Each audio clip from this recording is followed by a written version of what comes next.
that was established in the state of Qatar in '66. There was about 6-7 people in the firm. That's why I ended up having a massive collection of architectural books and then started publishing my own book. There was no West Bay, there was no Corniche.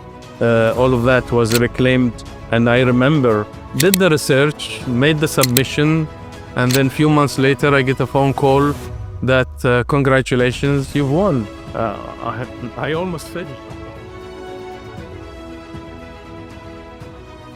So welcome to She Talks. Here we are live at Al Hosh Art Gallery with my first guest here in Qatar, Mr. Ibrahim Jaidah. Assalamu alaikum, how are you? Assalam, thank you. I'm delighted to be with you here.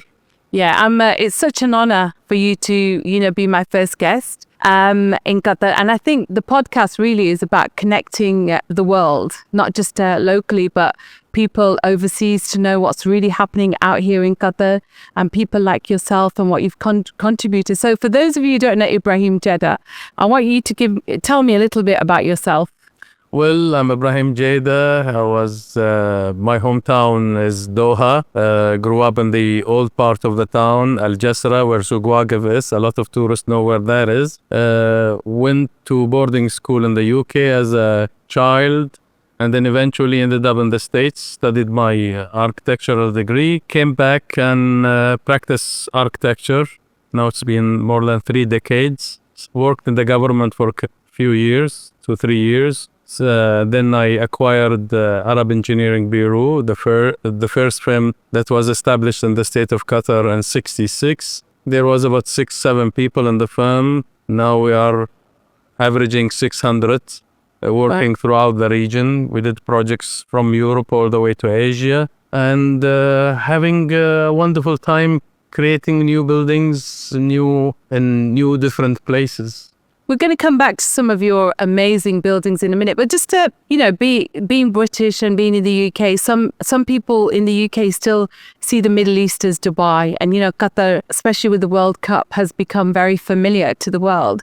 So, just listening to you, telling me that you went to boarding school, tell me a little bit about your upbringing, because people think that in the Middle East, everything's so privileged and, it's just interesting hearing from you and your family, like for someone like yourself to go to boarding school in those days. I don't think it was very common, right? It wasn't very common. There were a few families that send their children. That was very early 70s. I went to boarding school in Heathfield in Sussex, small town.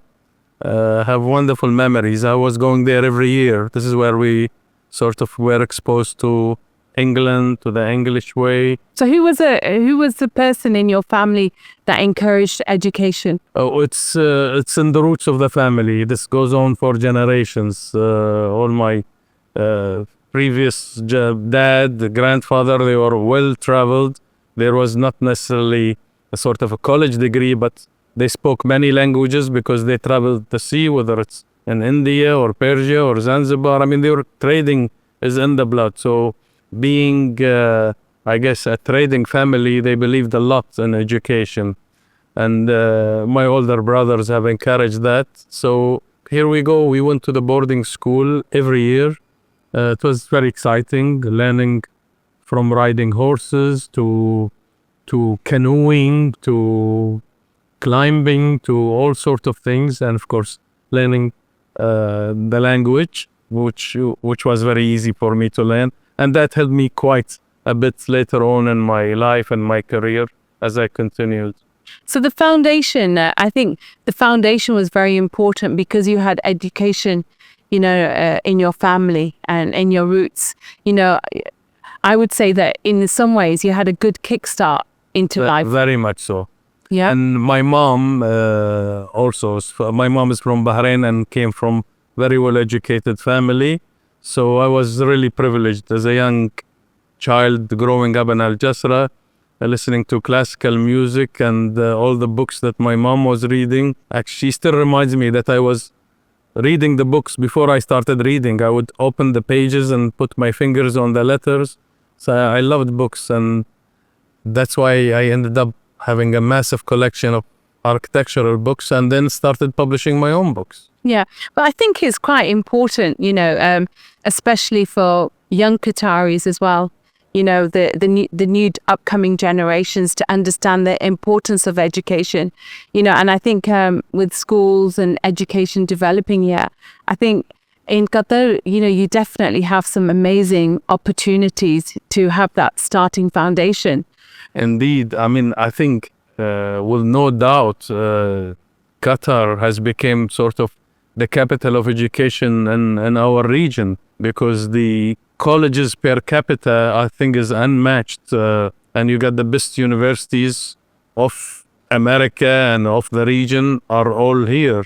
So the younger generation are very, very much privileged, actually. Yeah. So tell me, I mean, I came to Qatar first in 2012 and it's now 2025. I've seen huge development. So what was Qatar like for when you were growing up? Oh, it was nice population. I would say when I was a child, it was less than 100,000 for sure. Simple, but what I like about the growth of our cities, and it was very nice, gradual, step-by-step growth, very healthy way of growing. But we've seen the transition. I've seen the mud houses, the courtyard houses, and then I lived through the transition. As I was growing as a child, 7, 8 years, we've seen the new buildings getting built, new streets. There was no West Bay, there was no Corniche. All of that was reclaimed. And I remember that as a child. Having seen that transition now in my career gives me a lot of appreciation of our early modern architecture. Yeah. I've seen the old, I've seen the transition, and I've seen the positive and negative things about that growth in terms of urban planning, city planning. And fortunately, I have documented a lot of things that has been demolished. That's why I made sure that I put that in my last publication on our history of our early modern architecture, to where I document things that has vanished and things that are being preserved, fortunately. So for those of you listening to She Talks, Ibrahim Jaidah is a very, very humble, but some of the most amazing architecture here in Doha, including the new Rosewood Hotel, is something that he has, he has created along with many others. And one of the most amazing pieces that I love of his was at the World Cup, was one of the stadiums. Do you want to tell me a little bit about the stadium and the design? The stadium, we were all thrilled. I'll never forget the minute that they have announced, open the envelope and Qatar is going to host. I had tears. My kids and my wife were around me, and we were all just jumping. My children were too young to realize how important that announcement is going to be for their future. Yeah. So then the years went by. We were very busy doing hotels, things that are related to the World Cup. And we were hearing the news. Zaha Hadid is doing the Al Janoub Stadium. Norman Foster is doing the Al Lusail Stadium. And there was an announcement after announcement, until I get a phone call to say, Ibrahim, you're going to be competing on our last stadium, which is Al Thamama Stadium. And it's going to be an open competition, open to a certain number of people, and we'll give you the opportunity to do so. And the brief was, it has to relate to your culture, but in a contemporary way, and so on. And I started studying what I should be doing. There was a reference to the head cover, and I was saying, my God, since I was a child, I was wearing this gahfiya, our head cover, which we call gahfiya. And the head cover is very important to most of the countries in the world. I mean, there is one form or another of a head cover everywhere. So I thought it was very important. Did the research, made the submission, and then a few months later, I get a phone call that, congratulations, you've won. I almost fell on the ground. I mean, the excitement. It means so much to me, because at that time, with all the challenges that our nation was facing to meet that deadline, all the different type of challenges, and for me to be part of the success of my country, it just meant so much to me. And also it's about you giving something back. Indeed. It's your home, it's your country. And for those of you who've not seen it, it's an amazing piece of architecture. Like Ibrahim said, it's based on the hat that they wear underneath and the shape. and the design is just like that. It's actually really amazing. So if you haven't seen it, do have a look. So that was one of Mr. Ibrahim's creations. Amazing. One of my sort of favorites because of difference, the scale, the event. And I was called during the opening to receive His Highness. It was a local finals of the local teams. And I'll never forget, it was a great honor to receive him. And then the game started and everybody was shouting, the two opponents of the team was shouting. I was living in my own world. I was looking at the ceilings. I was looking at the people. I didn't even know what was the score because I was so thrilled. That is huge. It's part what I have designed now is alive. I mean, I've designed shopping centers, hotels, all sorts of buildings.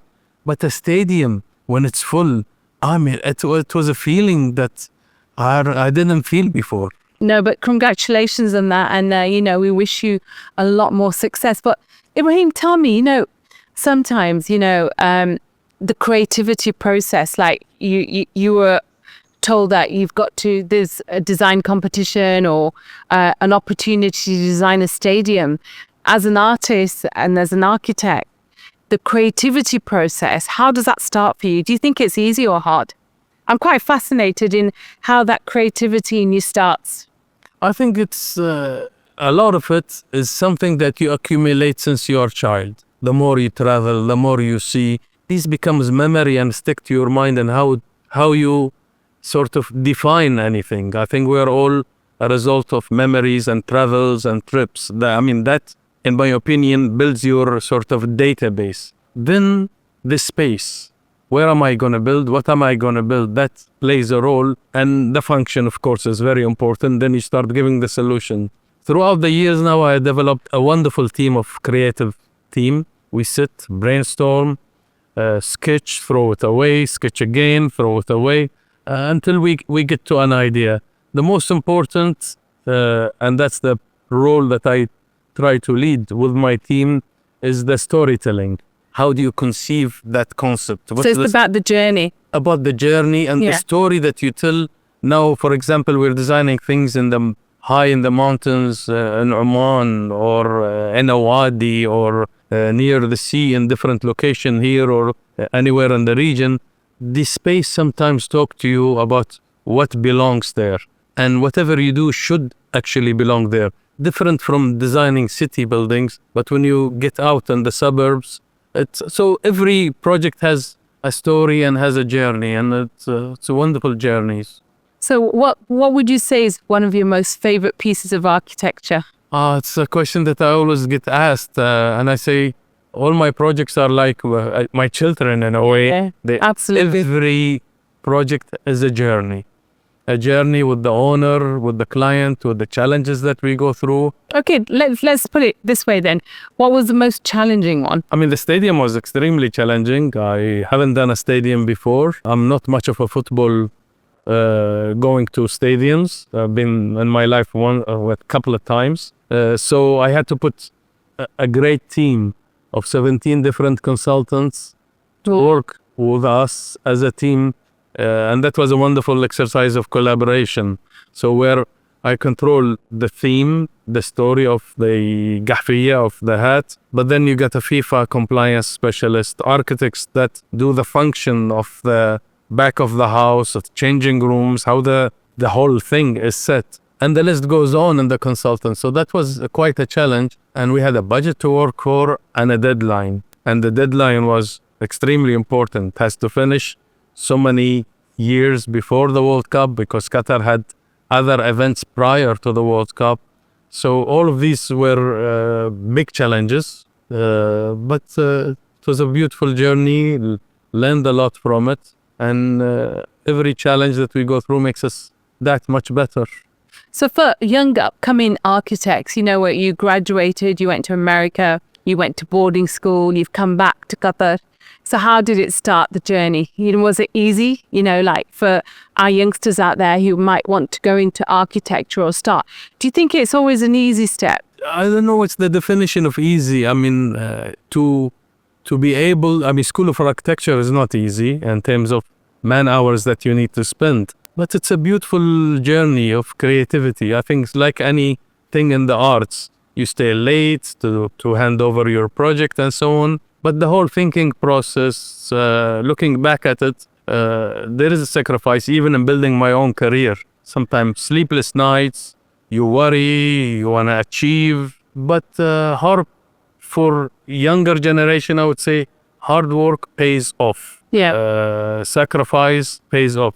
If you're honest to what you're doing, focused on what you want to achieve, it's doable. I had a dream where I wanted to go, what I wanted to be, and nothing could stop on my way to achieve. And alhamdulillah, now after all these years, I think I'm still learning, but I have accomplished quite a bit in my lifetime. So it's all about perseverance and passion. Indeed. Okay, so culture and faith, how do they play a role in Ibrahim Jaidah's life? Culture, in my opinion, is quite important. But when we define it, you don't want culture to become a sort of an obstacle that you're stuck in certain era of the time. I'd like to use culture as a source of inspiration rather than put me in a box and I get stuck into a certain era of history or of a certain period. So, and that's what I always tell the young students. We have a very rich culture in our region, and it will be a shame not to be inspired by it. Whether you're talking about in any, whether you're in fashion or in architecture or in graphics, the ideas, the stories, the references are massive. And to use those as a source of inspiration, we've seen choreographers take the classic choreography and put it in a very abstract way. Same thing that can be done whether it's in fashion or architecture. And in architecture, I always say, let's go back to basics. If our ancestors managed to live in this harsh environment without electricity, without any means of modernity, and they managed to live and actually flourish during the pearl diving period. So what can I learn from the way they built their buildings? They were so sensitive to the environment around them. Smaller openings where the sun is hot, an opening where the breeze comes. So they were responsive to their environment. Now, if I take these elements and put it in the most contemporary building, your building will belong. It will be sustainable. It will blend into the environment that sits it. You see, for someone like myself, obviously being born and bred in the UK, I wasn't very much aware of culture, faith, heritage, and until, like you said, you travel and you learn a lot. And I was like, wow, when you see the pyramids or you see the Blue Mosque in Istanbul, you think, wow, this is part of culture and heritage. But architecture is something that people will remember, like the World Cup, the stadium, or like the hotel. These are things that are quite play a huge significant role and contribution to the art scene. And someone like yourself has contributed to that culture in Qatar. So just asking you randomly, something that's not yours, what is your favorite piece of architecture in Qatar? In Qatar, that's a tricky one, right? I think some of the older, early modern, like the oldie one, Amiri, some of these buildings that the older hospitals, ministries, even though they were built in the 50s and the 60s by architects that came from Scotland, I think they were more sensitive to our environment than the architects now that are copying and putting a lot of glass in a building and so on. But in this era, I think the Museum of Islamic Arts by IMP is a masterpiece.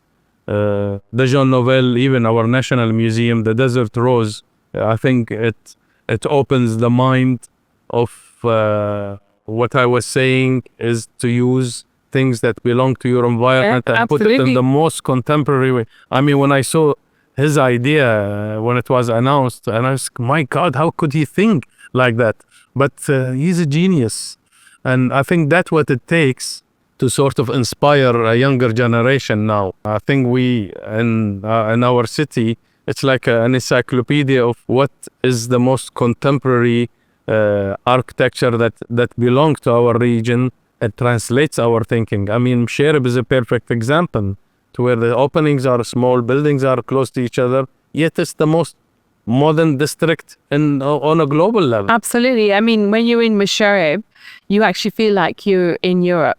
You know, that's how, if you were there and just took a picture, you would not know you're in the Middle East. So for those of you listening, you know, Doha is really an amazing hub of amazing architecture. And I think it's really important podcast. The reason I wanted to do the podcast was I'd get so many people asking me, what's Doha like, you know, and they for those of you who didn't visit, thought that it's just a desert in the middle of nowhere. People are, you know, tribal, and it's absolutely nothing like that. And this is why podcasts and interviews like this are very important, because it's connecting you with the world to tell the world what's happening here. And so tell me a little bit about your reset hotel, the Rosewood. Well, the Rosewood, it sits on a very prime location, right at the edge of the sea in our modern part of the new town called Lusail. Again, that I like to be inspired by something related to our culture. There, the buildings has to be sort of responsive to the environment. In other words, you cannot end up with a glass box. You have to screen to reduce the glare. And I wanted to use the coral reef as a source of inspiration. And that's why that skin that looks very organic, even the way it's lit, as if the coral reef is breathing. I like to dive, I like the sea, and the sea is so important to our culture, important part of our history and our environment. So I use that as a source of inspiration to screen the glass on a large scale in a very organic manner, and it worked out quite well. That story, I think it was so important even to the operator. They took this idea and carried it forward, even in some of the artifacts they were using. It got some very important recognitions that I'm proud of. Yeah, I mean, it's just recently opened, right? Just a few months ago. Yeah, so it's very new. It's nice to work with operators from different parts of the world, because then you have to understand how they operate, how they function, yet put this in an architecture that belongs to wherever it is. And that's why I love doing hotels. I think it's very good as well, because it brings diversity, different expertise into the country, you know, and Qatar's brilliant at that. So the other hotel, I think last year it was open, the one in Oman. And Oman is in an area called Al Mawj, which means the waves. Again, that hotel was a St. Regis hotel, right on a couple of 100 meters of golden sand beach, prime location. And there, it's not a very high rise, yet we wanted to be inspired again by the waves itself. So the building started creating waves, which worked out very well even in terms of functions, because that gave me an opportunity to create a stretched balconies. You're sitting on the beach, might as well enjoy the scene. So whether it's an apartment or a hotel room, they have all the best views within that. And that was a lovely result that I'm so proud of. And the client is extremely happy with the end result.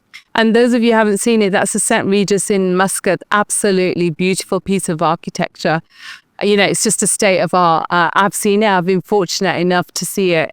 And it is absolutely stunning, and it's huge. It is. How many rooms has it, guys? It has 400 plus between rooms and apartments. But then we do also hotels more of ecotourism, like we did somewhere here, remote and a preserved area, My Habitat, and it's tinted structure. And with Habitat. Very minimalist. It's like a 6-star yet. And where is that? You can in Ras Brook and west of Qatar, very remote area. You have to go a little bit of off-road to reach there, but it's a very fancy place.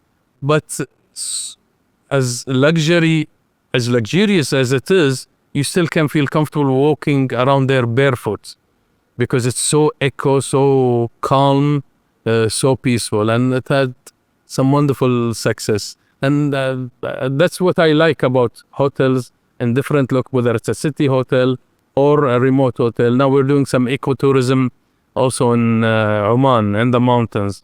And these are on the drawing table as we speak. Wow. So internationally, you've been given quite a lot of recognition now, haven't you? Fortunately, yes, won several awards on our regional, whether it's the Arab Cities Award or Islamic Cities Award. I was nominated for the very important Aga Khan Award a few times on some of my projects. And the Thumama Stadium won me an award in France. And here, of course, my hometown got very honorable recognitions. The last one was last year, where I was honored by His Highness the Emir for the gold medal for the State of Qatar Appreciation Award. This is when your country is appreciating what you have accomplished for your nation during your career. And that's sort of a jewel on my crown, if I have one. Yeah, I think it's absolutely amazing how, you're representing not just your country, not just your profession, but you putting Qatar and architecture, especially someone, a Qatari Muslim architect throughout the world. I think it's very, very important because people don't see, how much Qatar has progressed and how much talent there is in this country. And I think achieving awards like that is, it's something to be extremely proud about and I am contribute. so proud. And now with all these wonderful universities and the sort of great ground for creativity that's happening in Qatar, led by Her Excellency Sheikh Al Mayasa and encouraged by the state of Qatar, whether it's in VCU, Virginia Commonwealth University, or other Qatar universities, the creativity has really brought up very successful people in the arts and fashion and graphics. So we see an emerging generation that are going to make an impact on the region level. I'm confident. Absolutely. If you were given anywhere in the world and a budget and said, okay, Ibrahim, go and make what you've wanted to dream of, what would it be? Where in the world? Yeah, where if you were just as an architect said, right, okay, no restrictions, do what you want, what would you actually make? I mean, I have sort of a dream, with the transition from, the oil period. There was a big transition, from the old neighborhoods, the courtyard houses, and then all of a sudden the oil came and there was a massive transition into sort of a new type of city where people left the courtyard houses and moved into what's called villas, all these boxes called villas. And the neighborhood is no more intact like it used to be because you used to know everybody living around you. And now you're living more in a metropolitan city. So I feel that when it comes to residential, we lost a lot of that. You lost the community. The community. Okay. And so I have made a sort of a concept how to bring back the courtyard houses and that community of the neighborhood into a modern context. So my dream is to recreate the old neighborhood, which I think most of the cities within the Islamic cities has lost. I think there is an opportunity to recreate that. And that's my sort of a dream. I have a concept, I'm developing it. I give talks about it. What we lost, what we can gain back. I think it's absolutely what you said is spot on, because if you go back, like you said, into Islamic states and countries, it was all about making food, sending it to your neighborhood when it's Eid, the kids are going over. And now I agree with you, because you're speaking to a lot of youngsters in Qatar. I think there's a lot more isolation and it's very much a mall culture. If you're going to go out, you go to a mall or you go somewhere to eat. And that applies all the way from Morocco, all the way to Pakistan and everywhere in between, in my opinion, that the city planning did not put into consideration that harmony that was available in the courtyards. I mean, you still can see it maybe in older places when you visit the old Kasbahs in North Africa, for example, whether it's Morocco or Tunisia or Algeria and maybe other places. And I feel there is a wonderful opportunity Yeah, well, I hope that dream of yours comes true. Just on a personal note, what's your house like? Is it very modern? I have a modern house in the Pearl because it's in the context of a very modern area, very minimalist because it's on the sea. My house where I live permanently, it has the qualities that we're talking about. My brothers and myself are living in one compound with my mom's house and us, the 5 brothers, and with all our kids playing. So we live in that, what I think our society lost, the neighborhood. We're all neighbors. And there is this sense of community. And that I love regardless of So do you still all go to that family unit? We live there. Oh. We still live there. So even though I have other places of houses, but that's where we all live, and that's where our kids feel more at home than any other place. But all of you brothers have actually done really well, you know. And again, it comes back to what you shared with us earlier, that you came from an educated family, and you all had good schooling, good education. So Alhamdulillah, that's all of you, your family is quite well known here in Qatar, the Jaidah family. What do your other brothers do? We have a banker. We have.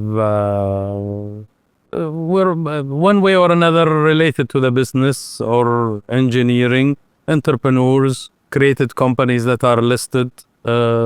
We continue. Our family business goes back to 1890 here in Qatar, that 1880 something, where our great-grandfather started it. And I think it remained in the DNA of the generations that they want to create something. The beauty of it, all of us started our own thing. You branched out. We branched out, but created our own success. Do you think your children will? Do you think your children will carry on the legacy? Well, we hope so. We give them the best education. We guide them, and then it's, I guess, their destiny. But we try to do our best to guide them to do what they love, regardless of what they do. I think that's the secret of giving the best for, I think, the next generation. Make sure they do what they love rather than what you love. Very important. They ask me, is any of your children as an architect? I say no. They all love design, appreciate design, but whatever they do, I encourage them, do what you like, because there is nothing like it as you grow, waking up in the morning and going to do something that you enjoy doing. And do you also think, you were saying that you still live together on a compound. Do you think unity plays a huge role in success and encouragement? Like you said, you all live together, because you don't see that at all now. You find that children grow up and they all go away and stuff, especially in the Western world. In the Western world, it's disappeared. Within our world, it's still relatively there, because the community is important. Even they don't live within one compound, but the attachment is still there. But for a generation to grow, I think, with each other, I think it gives them a lot of personality, as much as they are diverse and different. Every kid is different, but it builds a good personality, in my opinion, and confidence, and that's important to face the world as you grow. And those are really good words of wisdom. So coming on to your 2 books here, we have 2 of your books here. Tell us a little bit about these 2 books that you've contributed to. This is my first book and my last book. Well, the last so far. I hope to do much more, and there are 2 in between. But these 2 are very important, because I lived for a long time in the West and studied there. There was no reference whatsoever on our vernacular. There's no documentation. Wow. So what I missed, I wanted to give back to the next generation. So my first book was The History of Qatari Architecture, and that addresses the pre-oil period, all the mud houses, the masjids, the mosques, the forts, and this is where I documented this, and that's finally we have a reference. And that book has done so well. I have friends that bought it in New York, I've seen it in Venice, everywhere. More than 10,000 of these have been distributed around the world. The other book is addresses the early modern. So that is from the beginning of the oil, 50s, where the income started coming, and the transition, the first schools, the first banks that were built. And I called it Discovering Arabian Deco, because it was so interesting. As I was documenting the architecture, this is this is 30 years of research that I put into this book. I realized that there was deco style within this 60s period. And I called it Arabian deco because it's deco yet with palm trees, with motifs that belong to the region. Yeah. And that got so much interest, even of the Deco Society in New York were interested in this book and in this discovery of what's so-called Arabian Deco. And like Art Nouveau and other things, it had no period or no name. The And I Deco think- came before the Nouveau, but the Art Deco, I think it was a golden era that affected fashion, music, of course, architecture. It was the era of luxury, the 30s, the 40s. Yeah. So who's your biggest inspiration in architecture? I've been inspired by different people at different era. There wouldn't be one person. I like architecture, good architecture, the visionary architects. Living in the States for 8 years, I was inspired a lot by whether it's Frank Lloyd Wright, the way he designed from a building to a chair to a table to everything. I like the neoclassical era. All the different names of architects, everybody has made an impact in my opinion, but I wouldn't name one architect. So there's a few. There are I mean- few, but my best source of inspiration is my mom. Oh, She this challenges is amazing. me, and I share with her some of my ideas, and she gives me good criticism. That's amazing. I mean, they always say, don't they? Education starts at home. Indeed. And I think with the love and passion the parent says it means a lot. I remember going to the Glasgow School of Art and being inspired by Charles René Mackintosh and the ladderback chair. And I was just fascinated because that was my first introduction to... Mackintosh played a big role in the Yeah, Deco yeah. movement. So that was my first sort of introduction to Oh, wow. architecture. So even though I'm not an architect, but I do appreciate and value architecture, especially in Doha. The way I've seen it in front of my own eyes, like you mentioned, Lusail, Masharib, and a lot of the architecture, I had no idea because I knew you as a person, but I did actually put the face to the architecture and, you played such a magnificent role. So for those of you listening to She Talk, this is Ibrahim Jaidah, and you must look at some of the phenomenal architecture contributions he's made, not just nationally here in Qatar, but to the world. And through his books, I mean, he's left historical documentation for future generations to come about the history. And it is people like that that contribute. And it is people like that who show that culture, your culture, your faith, and your backgrounds can contribute a lot to who you become and what you want to become. And for those of you who are young, follow your passion. If that's something you want to do, you can do it, but you've got to work hard. It doesn't come to you on a plate. And is there anything else you want to add or tell me, something that we don't know about you? Well, I guess Other than architecture, what else do you do?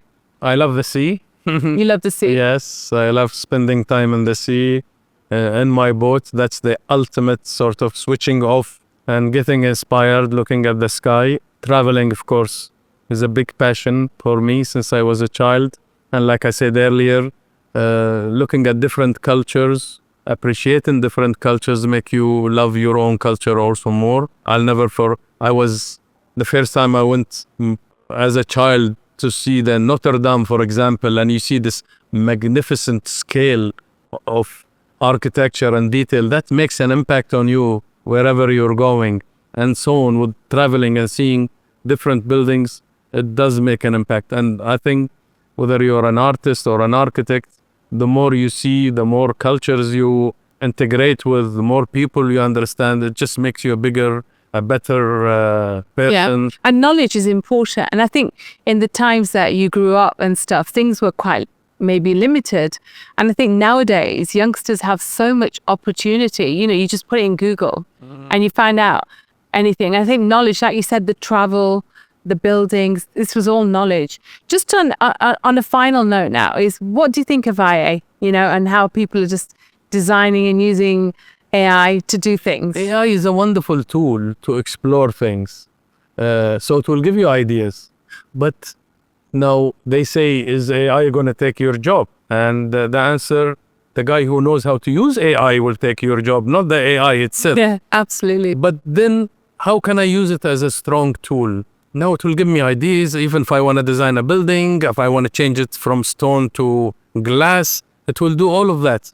But the difference is going to be if I have experienced the space. So for example, it can do for me a courtyard school or a courtyard building. But if I have never experienced and visited a courtyard, You can't feel it. you can't. No. So by traveling, by looking, by visiting, you'll make better choices because you know what the difference that it makes rather than just an image. And this is, I think, will be the difference between somebody who will really use that as a tool, as a creative, successful tool, rather than just copying and pasting and selling pictures. Yeah. Also, with your success as well, alhamdulillah, there's a lot of success and you're being very, very humble about it. How do you balance life? Like one of the questions always comes is that, some people think you have to be a workaholic, but obviously you've got family life. And how do you balance life? What's your words of wisdom? I make sure I balance it. Family is important and friends. These are your biggest strength. When you are tired, when you are weak, or when you are scared, this is your sort of heaven. So I'm fortunate. I have friends that we grew up together and they're always there. I make sure we spend at least a day or two of the week together. And this is when you release, people you grow up with, you can get away with anything. Yeah. So you're not worried to be judged or anything. And of course, your family. And again, fortunately, because we live together, our kids grew up together. And I think this is it's the biggest asset that you have. So work is important, but life is more important, at least. And sharing the success, whatever it is, with your people that are around you is very important. I think you get more blessed by sharing that success with people. So you can't have a nice balance. You certainly. I think a nice balance will make you more successful rather than a machine. Yeah. No, thank you so much for your time. It's been such an honor to get to know you and share with the world and for all the listeners who will be listening to this. Thank you, Shahida. Thank you so much. Is there anything you want to say, any words of wisdom out there to people? Thank you so much. Wish you the best. I'm glad that I'm the first to start well. Yeah, that first podcast guest. And I'm delighted to be with you. Thank you so much. No, thank you. And so you're listening to She Talk. And thank you so much, everyone. Signing out.